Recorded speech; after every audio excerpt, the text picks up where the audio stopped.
Почитувани гледачи, добро вечер со ново издание на 24 анализа. Како што одевме со најавниот форшпан, веќе се информиравте дека наша гостинка денеска, односно вечерва, е националната координаторка за реформа во високото образование Солза Грчева, но ќе поразговараме и на теми што се однесуваат од незината позиција на председател на партијата Глас за Македонија. Грчева, добро вечер и благодарам што сте дел од ова издание на анализа. Благодарам на поканата. По подолго време. По подолго време и така. еве за севте за прв пат после долги месеци. Така. Овој период некако високото образование беше една од темите што беше прилично експлоатирана и присутна во јавноста, најмногу поврзано со измените на законот за високо образование. Вас ретко ве гледавме, така и дури некои луѓе што се дел од ова фела прашуваа каде е националната координаторка и тоа, но ете, ке секој човек може се да се случи и така малку отсуствувавте, но тоа не значи дека не сте партиципирале, се разбира. Уште пред да отсуствував поради овде лошо направена операција на бутната коска, еве ако ме интересира јавноста, морав да правам трета поред операција, која што ми сврли од работа на 3-4 месеци. Меѓутоа, уште пред да се отклонам од работата, јас подготвив материјали кои што се исто така влезени како основа во Законот за високо образование, многу сериозни материјали, подготвувани подолго време, со истакнати членови на академската заедница и драго ми е што дел од тие работи се прифатени во новиот закон. Веќе се знае дека финишира тој закон, завршија јавните дебати, завршија консултациите со академската заедница, со студентите, со сите релевантни фактори и мене ми е драго што после оној закон од 2018 година, кој што апсолутно направи хаос во образование, во високото образование, каде што, замислете, беа поништени сите стандарди, национални стандарди за да речеме за унапредување во наставно-научни звања на професорите, што е клучен момент за да можете да го подигнете научното досие на една држава, да се вброите во оние универзитети кои што повисоко рангираат, кај нас тоа беше оставено неизорана ливада, да секој може да се унапредува како ќе му текне. Значи, по едни критериуми се унапредува, да речеме, на медицински факултет во Скопје, по други критериуми во Штип. Значи, минималните критериуми беа на вистина најминимално поставени. Сега летвичката е подигната. Јас дори дадов и уште построги критериуми од овие што се сега влезени во законот, но да оставиме овие да почнат да функционираат, бидејќи на вистина сме многу долу. Најдобриот универзитет УКИМ рангира некаде над 2000-тото место на Шангајската листа, кога го имате еден Белград до 500-тото место е, или Љубљана и Загреб до 1000-тото место, ние тоа да речем, сме се одлепиле од нивните стандарди, од нивниот квалитет далеку и се надевам со овие нови критериуми кои што се внесени, кои што можат уште построги да бидат, како во оној материјал кој што јас му го предадов и на премиерот и на министерката за образование, дека и тие ќе видат утре бел ден и дека уште повеќе ќе одиме напред.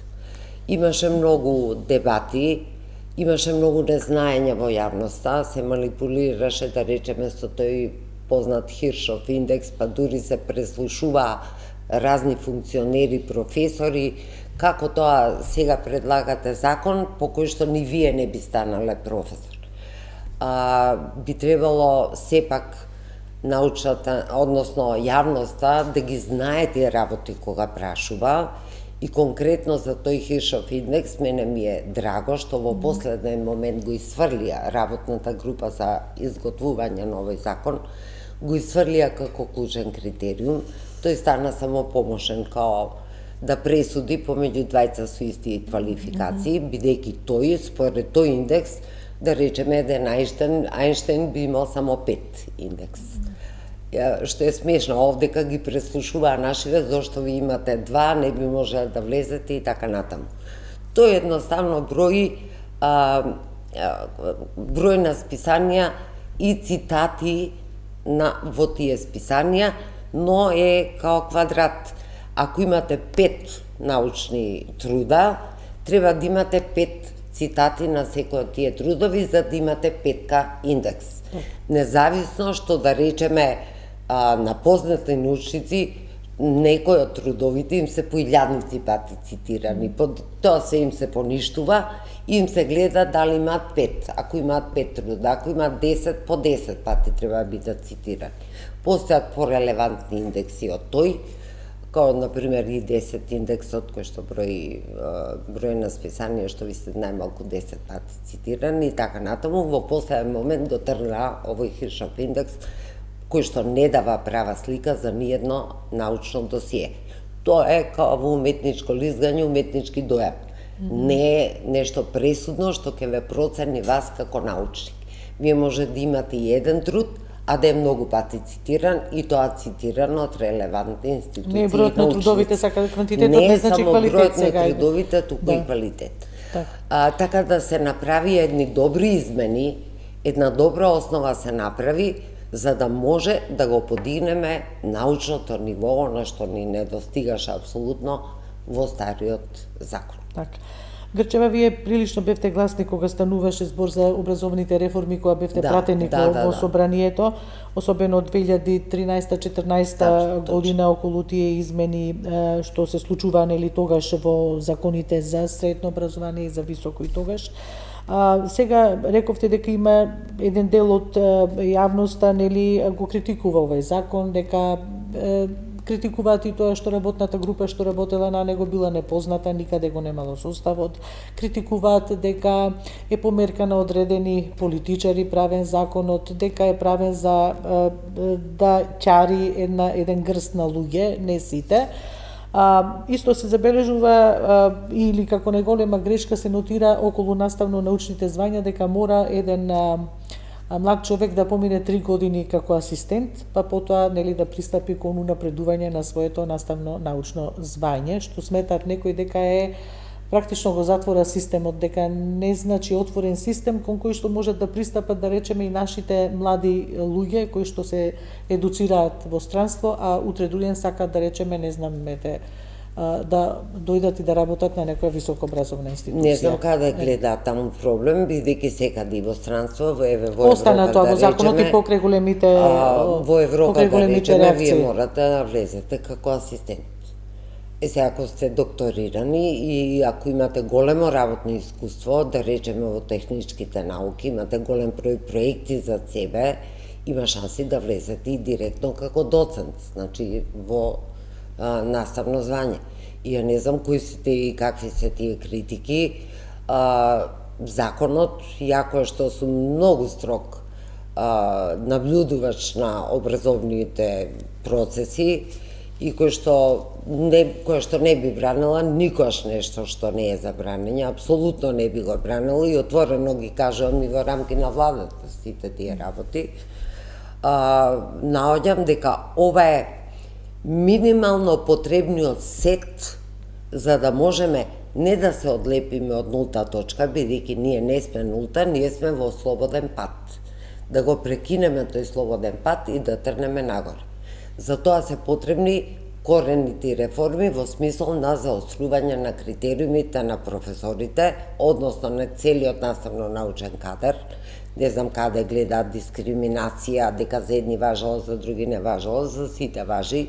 И не за сите што се тука, меѓутоа, да речеме, млади луѓе што се едуцирале странство и го немаат тој репер 3 години асистенти да работеле, а сакат, да речеме, овде да дојдат да се дообразуваат и да стекнат некој повисоко. Па сега им се овозможува, нели, на нашите најдобри студенти да аплицираат на факултети и на оние што завршиле на најпрестижните надвори универзитети, напротив, им се отвара вратата, не им се затвара, им се отвара. А редот ќе мора да го истераат, како за сите, така и за нив. Тоа што вие сте биле добар студент или сте завршиле на еден од 100 универзитети, воопшто не ве прави априори дека сте некаков научник или дека имате некаков научен опус. До прва ќе треба да се докажете заедно со сите други. Значи, јас не гледам тука затворена врата за ниту еден млад човек, напротив, гледам отворена врата за најдобрите студенти. Друг и оние што се проблем е... странство и што не го исполнуваат овој услов за 3 години асистентска работа? Па тој ќе си влезе кој асистент. Ќе си ги исполни тие услови. Што е проблем? Мислам, секаде така влегуваат, еви и во Франција да влезе, така ќе влезе, и во Холандија да влезе, така ќе влезе. Нема друг начин, не може да ги прескака лествиците. Реков, можете да прескокнете ако сте докторирали, ако имате големи достигнувања други, па можете веднаш кога доцент да влезете да го прескокнете тој асистентски статус. Тоа е единственото нешто. Ова е, да речам, закон кој што им дава можност на сите, не прави никаква дискриминација и тоа е добро. Тоа е добро. Сега, не може да се случи некој во Битола, некој во Охрид, некој во Штип или во Скопје да напредуваат по други критерии. Мислите, сега се унифицирани, така стандарди, унифицирани се. Сега имаме национални стандарди прв пат после толку време. Значи се знае што треба да исполни за да помине од едно во друго наставно научно звање. И ако порано не беа платени доволно, а и на вистина не беа платени доволно, споредбено со другите категории, да речеме средношколски професори, осмолетки и така натаму, на вистина има срамно мали плати професорите на факултетите, сега се многу платени, мислам многу, никош не е многу, меѓутоа се платени достоинствено за да си завршуваат работа. При што работата им се 3 компоненти. Наставната работа, што е многу важна, педагошката, наставната работа, не знам, испити, предавања, консултации, да му се обрне внимание на студентот, работа во помали групи. Потаму е научната работа, која што единствено така ве ценат на оние листи. Полно луѓе се живеја во една комоција страшна, каде што си објавуваа во разни селски списанија или измислени списанија научни трудови, па се цитира еден со друг за да имаат број на цитираност.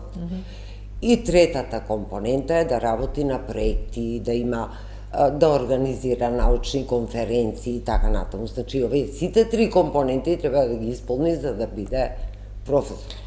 Имате право кога велите сега се добро платени, бидејќи дел од професорите кои ви доаѓаат и гостуваат во емисии кажуваат дека сега се добро платени. Еден професор, да речеме, со што рековте, со сите овие компоненти што влијаат на неговата плата, некаде околу 2.500-3.000 евра. Тоа се многу високи плати. Тоа се за македонскиот стандард се високи плати, да стигнале до таму чисто еве да информираме јавноста. Господи Грчева, вие и сте работеле како професор во странство во Холандија, во Европската унија. Дали сметате дека со ваков закон ние барем ќе допреме нешто или ќе исполниме некој стандард, или сме сепак и понатаму далеку? Бидејќи треба многу други предуслови. Многу. Прво во образование веднаш не се гледаат ефектите, се гледаат после известно време. Треба многу и, да речам, контрола на целиот систем. Ако го оставите, тој пак ќе се разводни, може да се злоупотреби и така натаму. Треба и контрола да биде воведена, затоа се потребни оние редовни евалуации, и тоа е евалуација од странство, што и во законот се ставени дека мора да ги има, а не да се остави да дисипација на системот настане и џабе е донесен новиот закон. Значи, контролата е тука многу битна. Ние нема да се доближиме, значи, до некои највисоки европски стандарди, тоа е абсурд, но ние да гледаме да се доближиме до најдобрите балкански прво универзитети, бидејќи нам студенти, матуранти ни одат во Словенија. Не ни одат толку во Франција или во Англија, ни одат во Словенија. Сега друг е проблемот на кој што ќе се надоврзам, што во Словенија не одат само по подобро образование, што неоспорно е, меѓутоа одат и по одличен студентски стандард, што кај нас исто така каскаме во тој поглед. Јас изработив, за среќа стигнав да го изработам пред да одам на поледување, новиот закон за студентска работа. Го работевме многу сериозно, кога речам јас, не е вистина, под мое менторство и раководство, меѓутоа 3-14 институции го работевме, 5-6 министерства, за образование, за економија, за финансии, за правда и така натаму, за внатрешни работи, бидејќи имаме странски студенти исто така. Агенција за вработување, пензиско инвалидско, фонд за здравствено осигурување, агенција, многу институции, самите студенти, студентските организации, нивниот правобранител, стопанските комори. Значи, сите беа вклучени за овој еден закон кој што го правиме точно по урнекот на Словенија. Па да ги изодиме тие степеници, поскромно, ние толкави пари немаме, меѓутоа треба да имаме знаење да ги изработиме овие работи и да го зачекориме и тој пат. Студентите овој закон едва и го чекаат. Ке зборуваме за тоа, сакам уште малку околу овој законот за високо образование, за квалитетот на високото образование, тој уште далеку, нели, да биде ставен, нели, на јавни дебати, на јавни читања, меѓутоа се крчка нешто и околу тоа, бидејќи не знам како би функционирал овој закон за високо образование без тој закон за квалитет во високото образование. Видете, би функционирал, меѓутоа многу компоненти од квалитетот се веќе вградени во законот за високо образование. Значи, многу компоненти се вградени, така да ова е плюс закон, меѓутоа тука клучна улога треба да си превземе АКВО, Агенцијата за квалитет, која што во минатото буквално акредитираше се што затоа викаме така, да. Евалуации не правеше или многу ретко ги правеше или ги правеше, да се изразам вака вулгарно, фушерски ги правеше. Сум читала некои извештаи и не личат на ништо, на приказна, апсолутно, без конкретни показатели. И тука АКВО има голем збор. И тие треба многу сериозно да работат. Околу законот за високо образование, зошто се ретерираше во делот на намалувањето на нели бројот на објавени трудови во списание со импакт фактор? Знаете, кога го дадов оној материјал и на министерката и на премиерот дури инсистираше на уште построги критериуми од оние што ги имав ја напишано, а тие беа по урнек на Белградскиот универзитет, каде што се многу строги критериумите, но свативме по пат и по јавните дебати кои што се вршале додека јас не бев тука, дека едноставно не сме спремни. Не сме спремни, треба да одиме чекор по чекор. Дека не можеме ние сега да ги изложиме наставниците и да им речеме ќе објавувате по 10 труда во годината со импакт фактор во такви списанија. Нити па секој со импакт фактор има иста тежина, нити пак, знаете, и тука се научија бајпаси да прават. Имате вие на просторот на Југославија бивша, имате еден куп такви списанија што имаат импакт фактор. И сите се научија таму да објавуваат, а тоа знаете колку повеќе се објавува, му расте импакт факторот и така натаму. Значи, мораше тука да се стави една нормална граница, која што можат амбициозни професори да ја пречекорат. Нема да можат сите да ја пречекорат, но амбициозни професори ќе можат да ја пречекорат. И мене ми е драго што сега гледам млади луѓе што само што зачекоруваат во науката, се тувкаат и се прашуваат, леле, треба да објавам сега 2 труда во познати списанија. Тоа е веќе голема работа. И тој мора да објави, ако сака да си го задржи работното место, ќе мора да објави. Значи, мора да се помрднеме не од мртвата точка, туку од слободниот пат, ние бевме во слободен пат и се уште сме во слободен пат. Така да ова треба да го земеме како еден чекор позитивен, а некаде, кога ќе покаже резултати овој закон, веднаш да се настапи со овие уште построги критериуми, ако сакаме да одиме напред. Така, еве, на приватните универзитети ќе се затворат практично програмите на правниот факултет и за одбрана и за безбедност, околу 14 се на број и неколку луѓе ќе останат, нели, и без работа, претпоставам од професорите, или ќе им се најде мегдан за работа. Зошто не се отишло со реевалуација, туку директно со затворење? Прво мислам дека во последниот договор што падна дека нема да има отпуштање. Нема да има отпуштање, значи нема ретроактивно да важи ништо. Така да оваа дилема е расчистена. Ова е најновата информација дека ретроградно нема да важи за никој ништо. И знаете, не може да важи ништо во образование ретроградно. Кога мене ми избирале, важеле едни критериуми, значи, еден закон. Значи, ќе има прераспределување на овој наставно-научен кадар, што се отие. Апсолутно нема да останат без работа никој. Така, добро, тоа е веројатно добро да го чујат професорите што се сега таму и што сметат дека можеби ќе бидат вишок во дадена ситуација. Оние што ќе се избираат допрва, ќе се избираат по овој закон. Но не оние што се до сега нешто биле. Имаше тука, нели, коментари доста кога, нели, доби јавност предлог законот за високо образование, дека се професори што не ги имаат овие перформанси, ќе треба да оценуваат, нели, професори во наставно-научни звања повисоки со овие перформанси.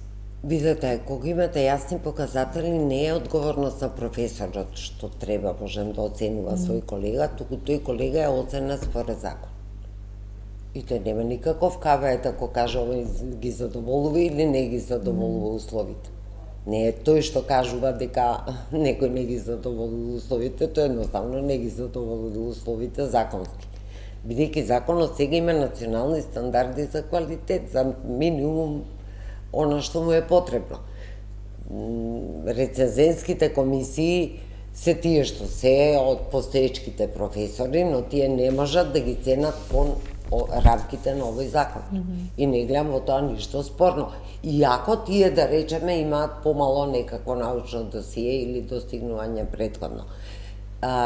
Тие едноставно се обврзани да напишат објективна рецензија според законот важечки. Така, студентите се побунија дека им е намалена партиципативноста во Советот за високо образование од 2 порано сега на 1. Да, тоа знам. И тоа остана на тоа. Да, ми се пожали и можеби треба да се размисли таа работа да се коригира. Да. Дали може да се коригира ако не со овој закон, барем во законот, во наредниот закон, тој што е за квалитет на високо образование. Апсолутно може и треба, и апсолутно гласот на студентите сметам дека секојаш треба да биде пресуден и да се слуша. Така. Не смеат тие да бидат дезавуирани од ниеден процес. Некаде на почетокот кога, нели, се зафативте со оваа работа и вие и, нели, владата, ресорното министерство за измени на овој закон, прво се тргна и со, условно речено, чешлање на многу институти, не знам, високообразовни институции кои што се носат со такво звање, во реалноста не заслужуваат да има такво нешто. Еден од последните настапи на Министерката за образование беше кажано дека некаде околу 5-16 програми биле укинати на тие институти. Пред некој ден бевме информирани, да речеме, во, нели, кога се влегло во просторија, нели, инспекторатот за образование, кога влегле представници негови во ВП, на што наишле, да речеме, таму, на нешто што името му било некаков си институт, високообразовен институт, а впрочем била за некоја друга намена сето тоа. Да. Затоа велам, дали уште има потреба од чешлање на овако, дали уште тој процес тера и понатаму? Ја дури не сметам дека е саглам почнат процесот, бидејќи ние сме единствена земја со над 1300 и нешто студиски програми. Значи, ние имаме факултети, ако не и универзитети, зрели за затварање. Ова слободно го кажувам, нема што, погледнете ги законските норми, дури по сегашниот закон кој што постои, имате факултети и универзитети кои што не ги задоволуваат основните законски критериуми. И тој процес по мене треба многу храбро да се тера. Не да се калкулира, туку да се тера, бидејќи ги уништуваме студентите со тоа. Ги уништуваме.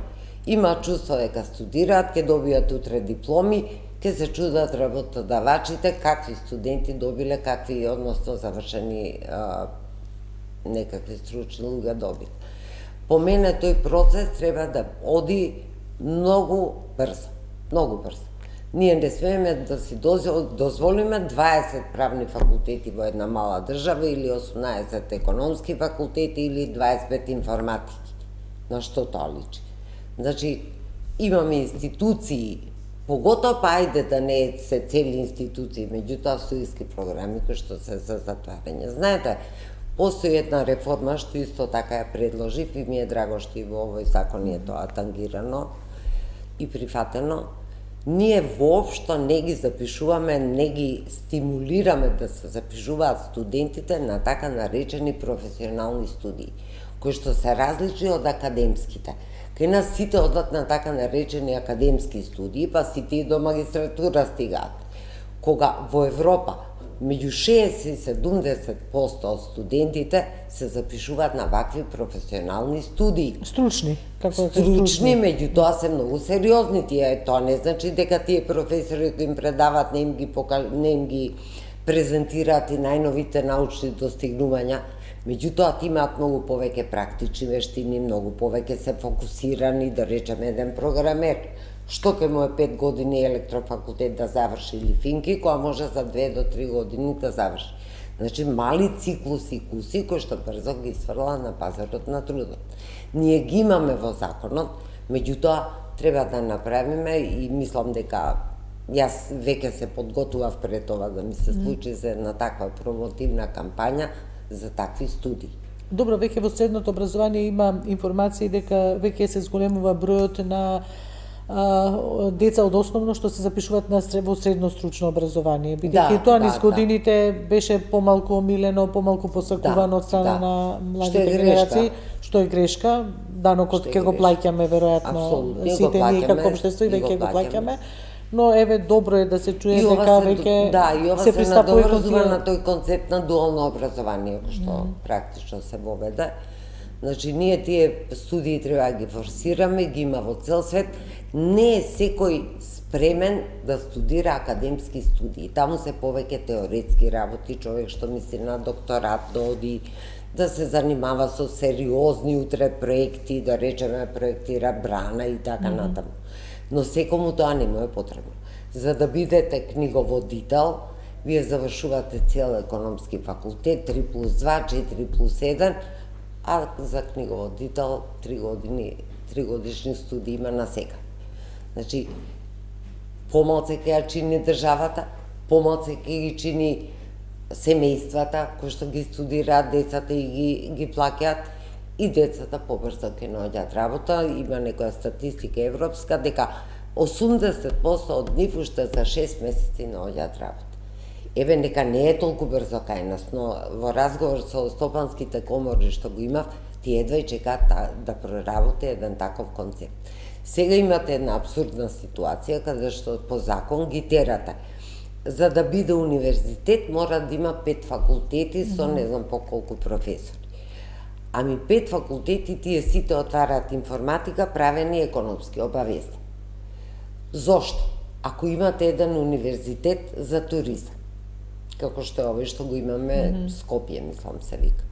Па тој ќе се насочи кон професионални студии, пак има гастрономија, има рурален туризам и така натаму. Значи, нема зашто да повторува економски факултет, правен факултет и информатика. Такви примери има многу. Со тоа решаваме еден куп прашања. Така. Јас за сега ќе ви се заблагодарам за досегашните одговори. Одиме со мала пауза, па продолжуваме.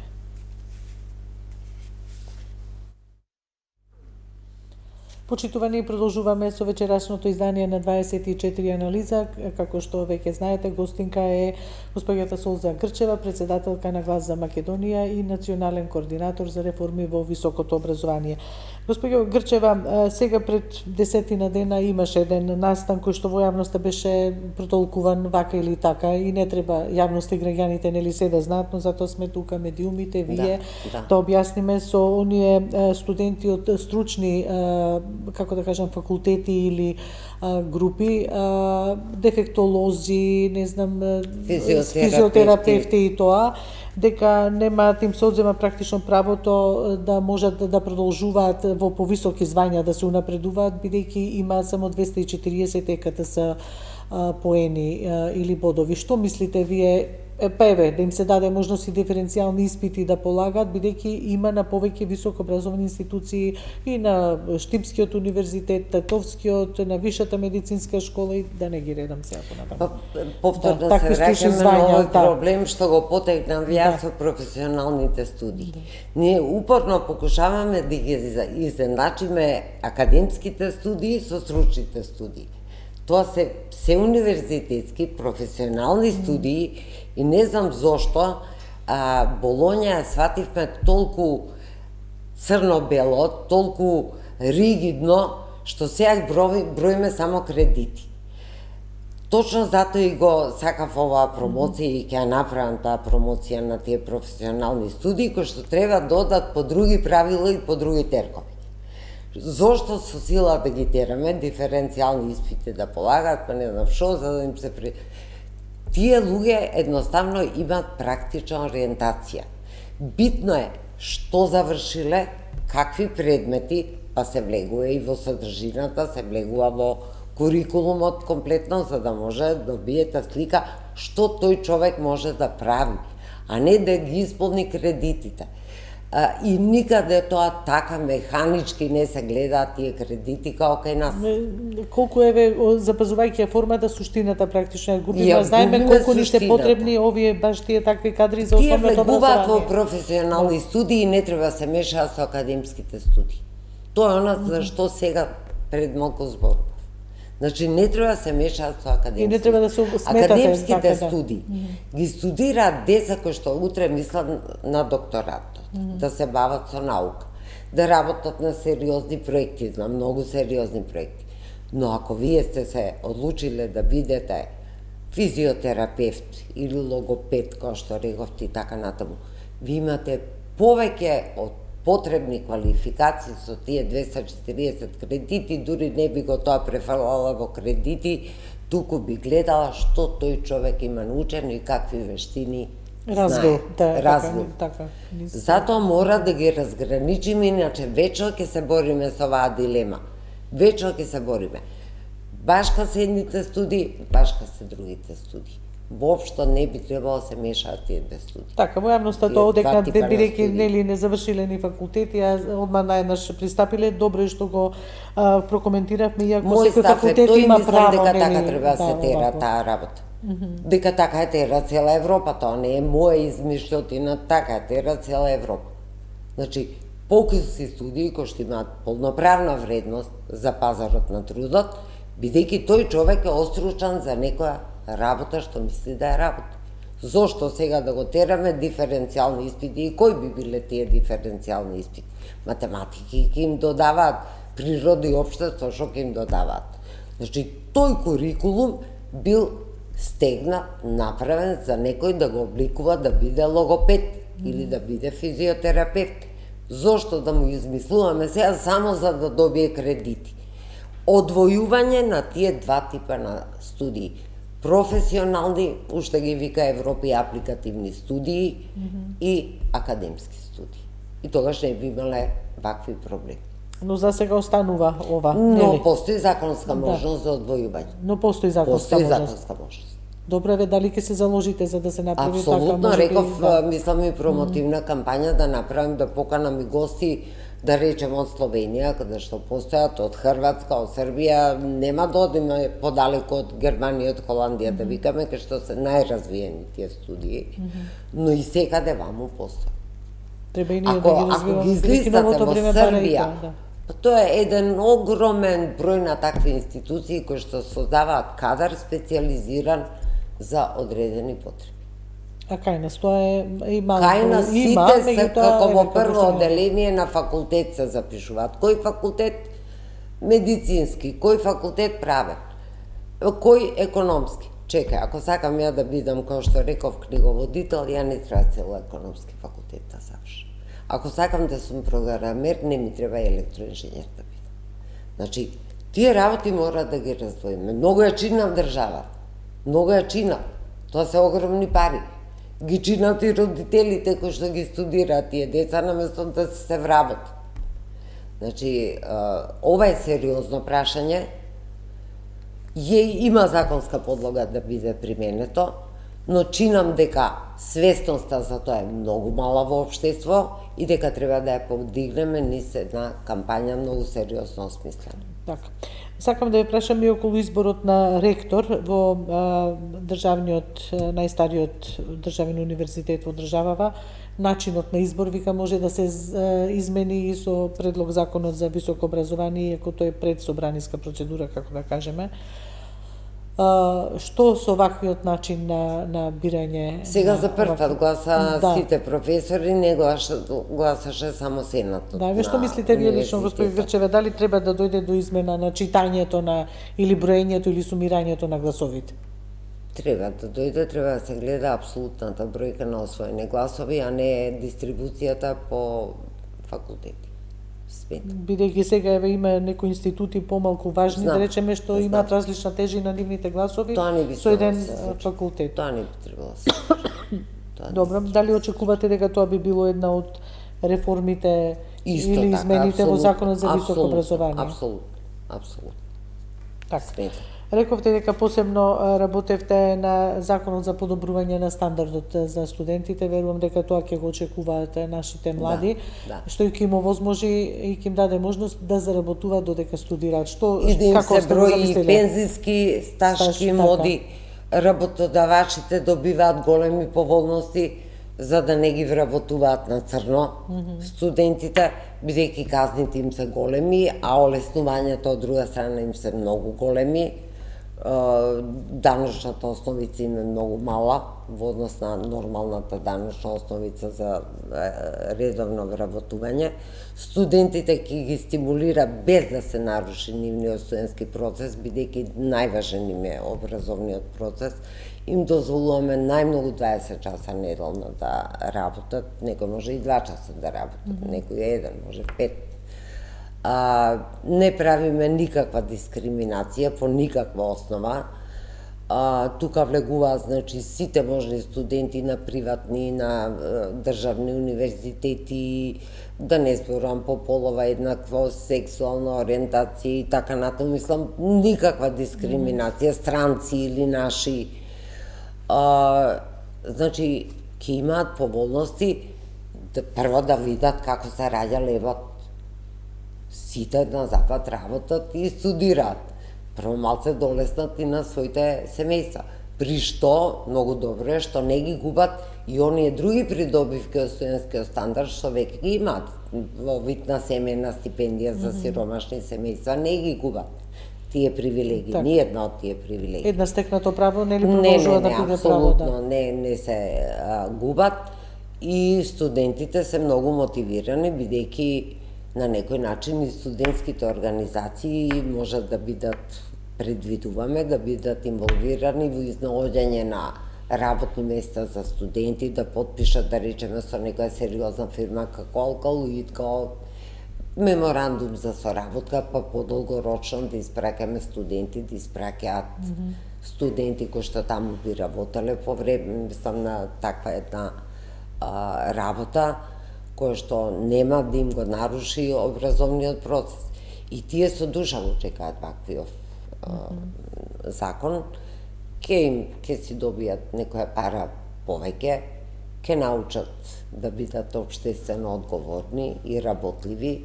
Од друга страна ќе спречиме сивата економија која што цвета. Вие ако тргнете по Кафулињава, да речеме, сите се непријавени студенти. Денес еден, утре друг веќе ве служи. Дури по познати самопослуги по маркетинг, тоа е вака промена на тој кадар, често пати и не ги ни плаќаат. Сега нема да може така да работат неодговорно, значи да се префрлиме во зоната на бела економија, не на сива економија, со што ќе се заштедат многу пари во државата. Бидејќи сега не влегува ни банка, вака ќе се даночи на помала основа, многу помал, мислам, помала ќе биде стапката на данок на доход, но нешто ќе влегува во државата од нивното вработување, а да не зборам што тие ќе бидат платени, ќе имаат сигурност и ќе им тече и пенсиски стаж. Тој нема да биде кој знае колкав, тие не можат цело време да работат. Меѓутоа на нив им значи 2, 3, 5 месеци да имаат стаж кој што сигурно ќе им дека се е брои. добре дојдено се што се. Ова на некој начин ќе биде како на дуално образование кое што функционира во државава, почна да функционира, меѓутоа тоа повеќе во делот на праксата, нели, на Тоа е пракса. Нека практична работа. Ова ќе биде станува збор за платена работа и каде што студентите и ќе учат. Да речеме, ако некој студира физиотерапевт, па е примен во таква институција, тој ќе учи.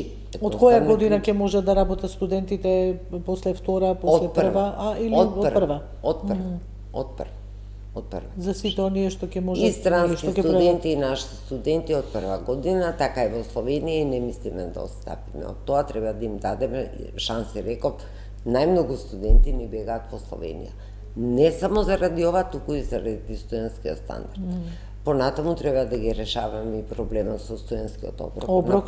Тоа сака да кажам, во студентскиот стандард влегуваат повеќе компоненти. Втор закон би бил за студентскиот оброк, трет би бил за други повластици што би ги имале, да речам, во доменот на културниот живот, спортскиот живот, транспортот и така натаму. Значи, цел еден корпус на закони, но ово е најкритичен и со него треба, Кога очекувате да влеземе во, не знам, во прво нели треба на јавно читање, па прво треба да помине низ влада, низ филтри, да видиме, да видиме кој ќе биде.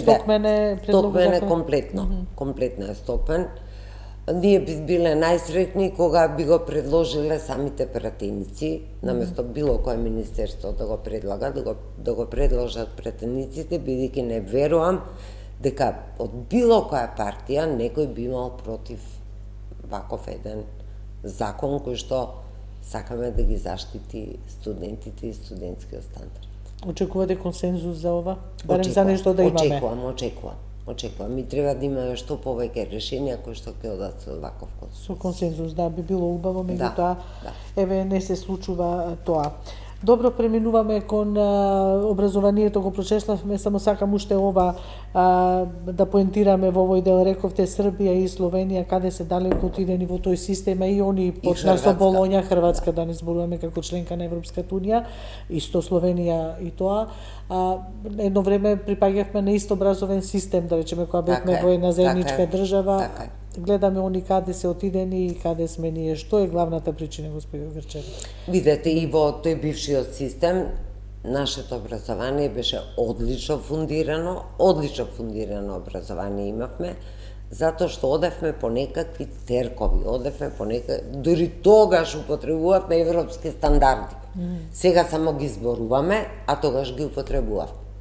Нашиот систем беше горе-доле многу близок до германскиот систем.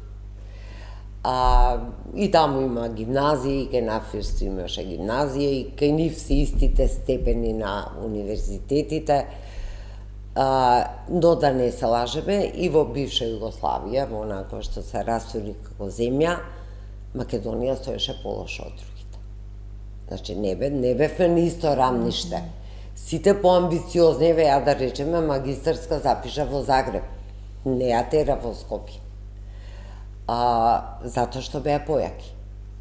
Ние не бевме никош на исто рамниште, нити Црна Гора, нити Босна и Херцеговина и така натаму. Се знаеше кои центри.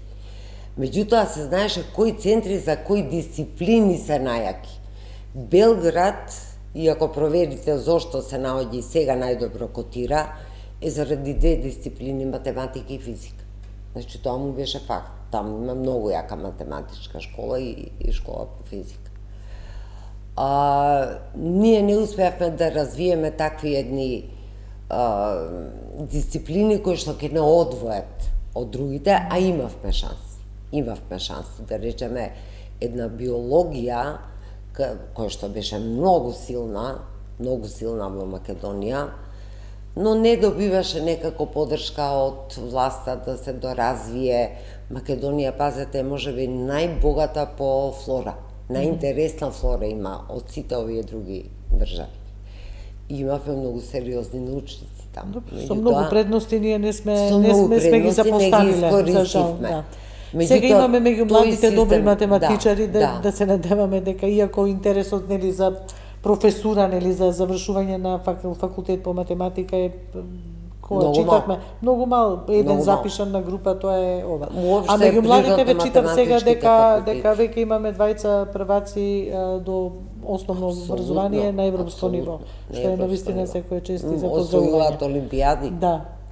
Што е така, и треба да се стимулираат тие. Апсолутно треба да се стимулираат, а на тоа дете, случајно го знам бидејќи е внук на кај нас на генералниот секретар на партијата, му избегна Министерството да му ги даде и парите што му следуваа како награда.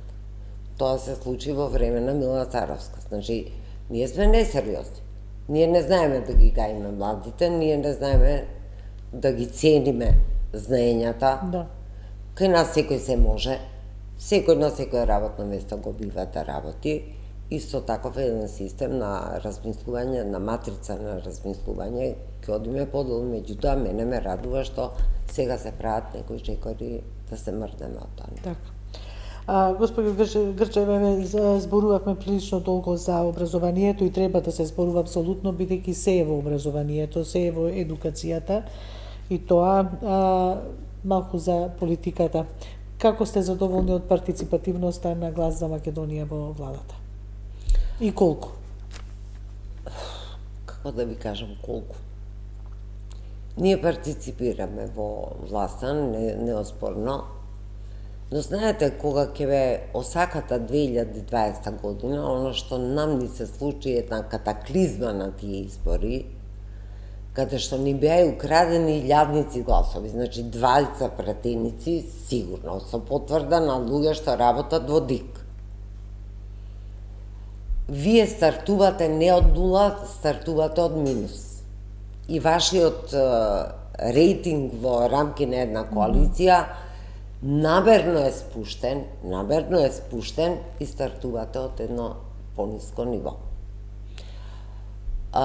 Лично мислам дека како партија заслужуваме повеќе, дека заслужуваме да имаме по-добар третман, макар што тоа веројатно го мислат и сите партии во коалицијата, не сме единствени, не сме изолирани. 20 и нешто партии. Да, тоа веројатно го мислат и полно партии. Со тоа што Глас за Македонија некако можеби пристрасно. Јас го одвојувам по неговиот интелектуален капацитет, по работливоста на луѓето, по нивната препознаеност во јавниот живот, на работните места каде што работат и така натаму. Мислам дека тој, еви, јас кога ќе се тргнам од председател на партија, мислам дека до прва ќе расне Глас за Македонија, затоа што заслужува. Затоа што Македонија заслужува да го има Глас за Македонија. Планирате да се тргнете, мислам, кога, дали размислувате или не сте размислувале се уште за тргање од политичките води? Размислувам, сметам дека помлади луѓе веќе треба да ја водат партијата. Ќе видам кога тоа ќе се случи. Јас се обидов тоа да го наметнам кој прашање кога ми се случи оваа несреќа со ногата. Не сакаат да чујат, да речем, нашите членови на председателство, на централен одбор и така натаму, но размислувам зошто да не, никој не е вечен. Јас апсолутно треба да се одбере нели моментот и да си свесен понекогаш за процесите.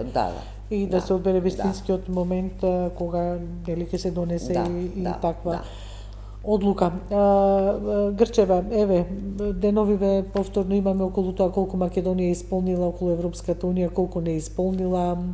Од 16 милиони, имаме добиено околу 16 милиони евра од оној нели пакет за помош од Европската Унија, би требало 75 до сега според оние што нели ги ценат, ги бројат, ако сме ги исполниле реформите и така. Каде закаскува реформата, бидејќи бевте остар критичар која бевте нели од другата страна за тоа што прави претходната влада, но добро, да. Видете, Македонија е закочена на тој европски пат и тоа 100 пати сум го кажала и ќе го повторам, не заради реформи, бидејќи гледаме кои членки се покануваат да учествуваат, да бидат дел од Европската Унија, од политички причини, од геополитички причини.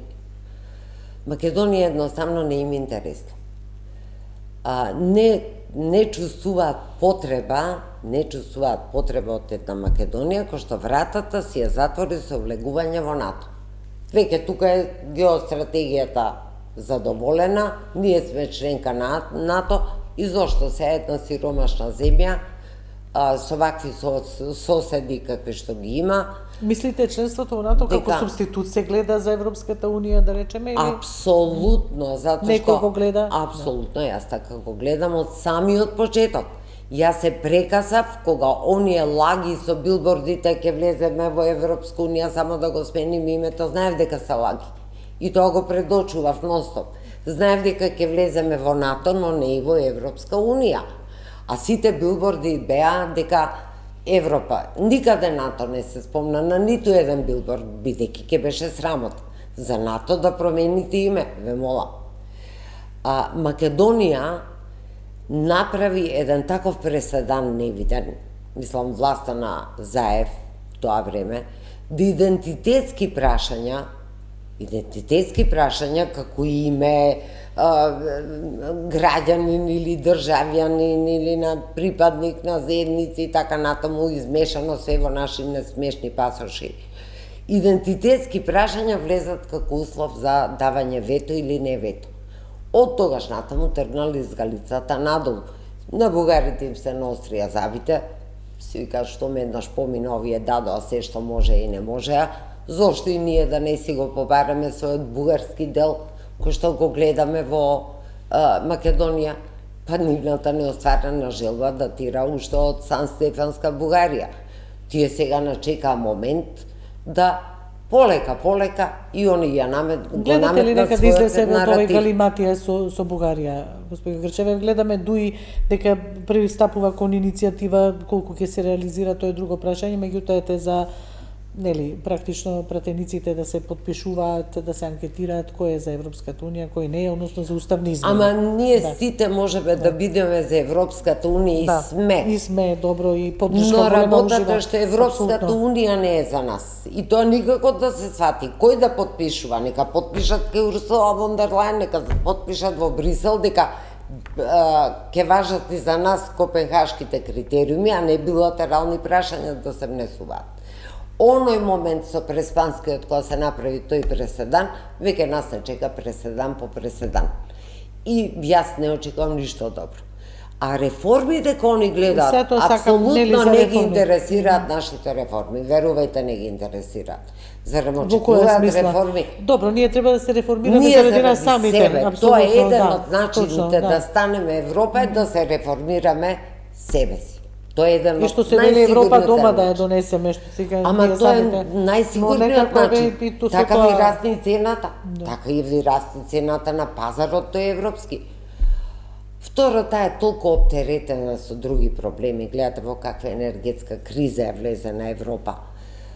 Гледате дека се милитаризира Европа, се спрема за војна со Русија, најотворено. Така да уште ние ко привезок, не знам колку и требаме, и уопште целиот Западен Балкан, а дали ги остварија реформите Молдавија, Грузија, Украина, не знам, кој се таму е влезен Босна и Херцеговина во нивниот бубањ. Значи, тоа е една подигравка. Тие двојни стандарди веќе им станаа стандард во Европа. Затоа велам, ние порано во Југославија применувавме повеќе европски стандарди во живењето, во работењето, во здравството, во едукацијата, во се. севкупното живење, ако сакате во моралот на човекот. Апсолутно. Од сега. Да. Од сега.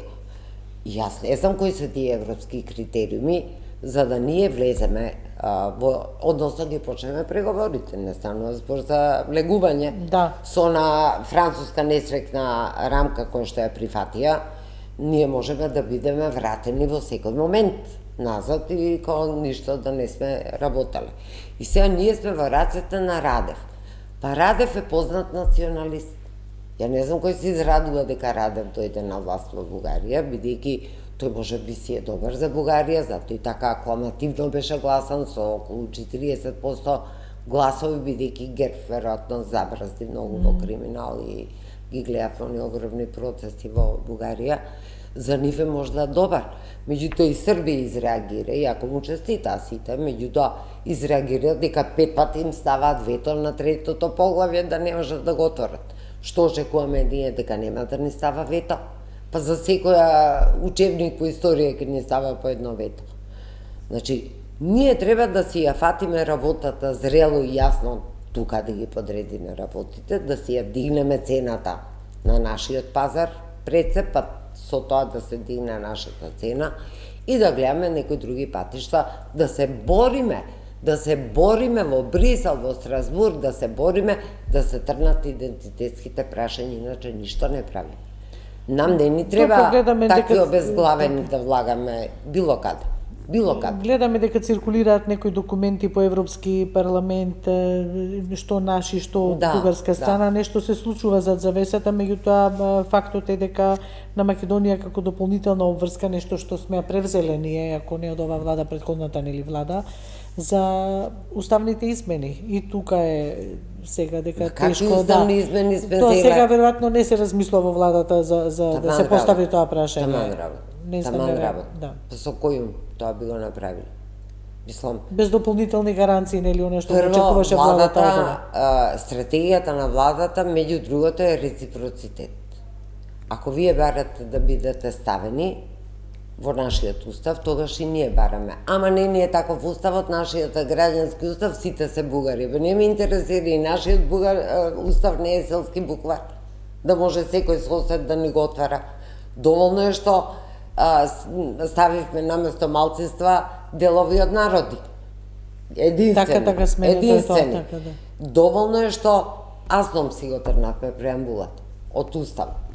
Нашите темели ги рушиме, до каде ќе оди тоа рушење?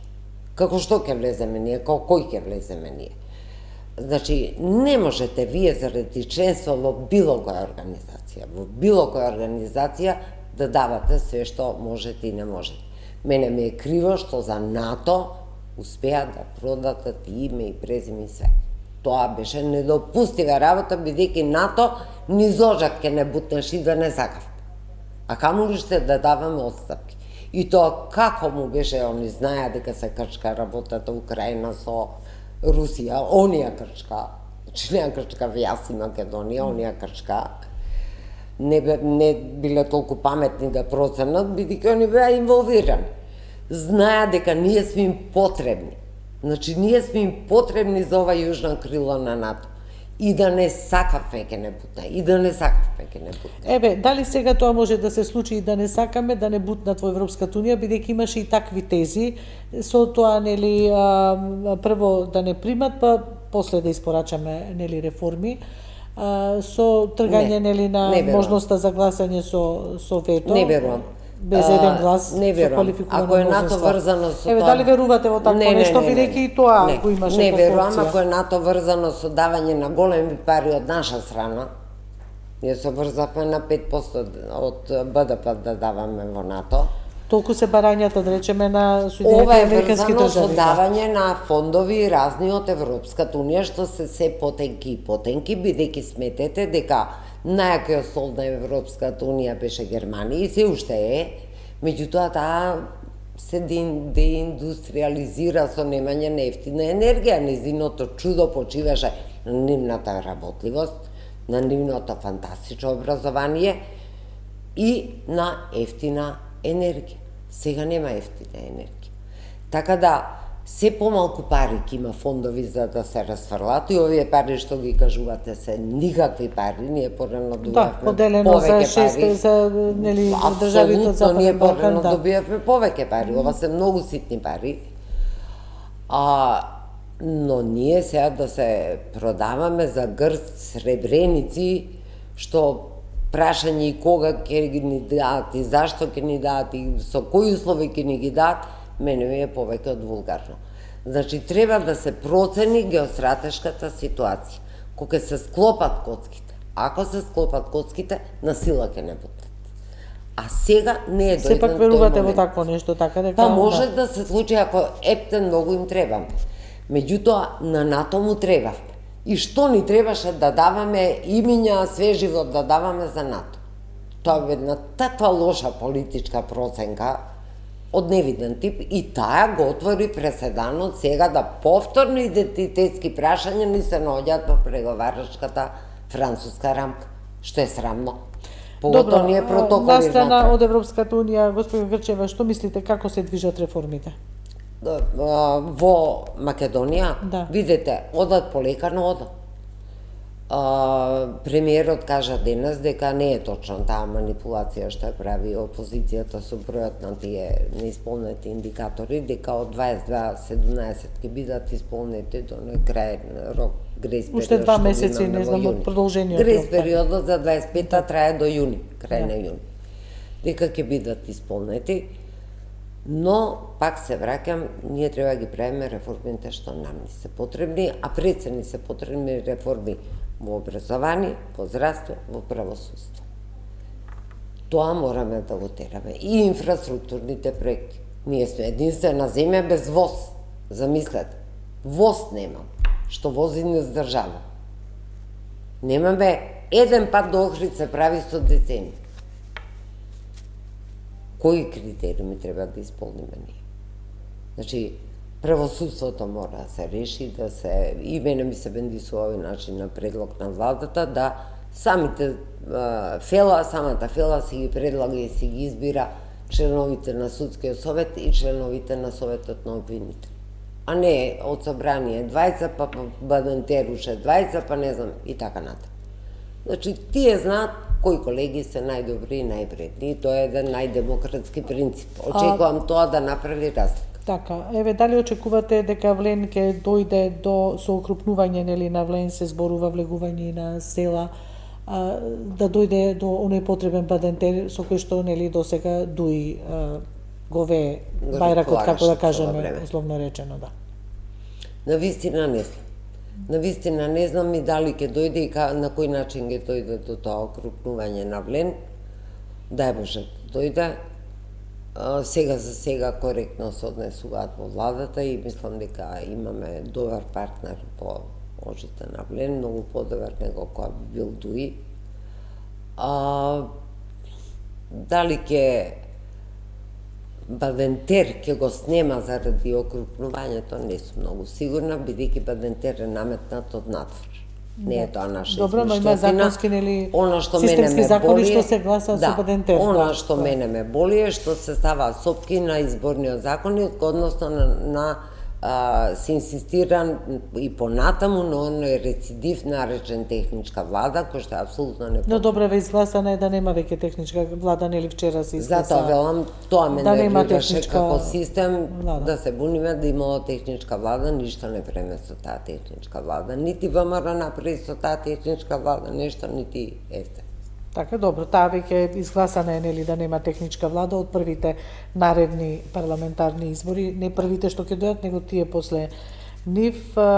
Има уште многу прашања што да зборуваме, меѓутоа тука е крајот на денешното издание на 24 Ќе оставиме за друг пат. Сигурно за друго гостување. Благодарам, беше чест, господин Ми беше Грчева. чест и мене. Така, и благодарност до нашите почитувани гледачи, довидување.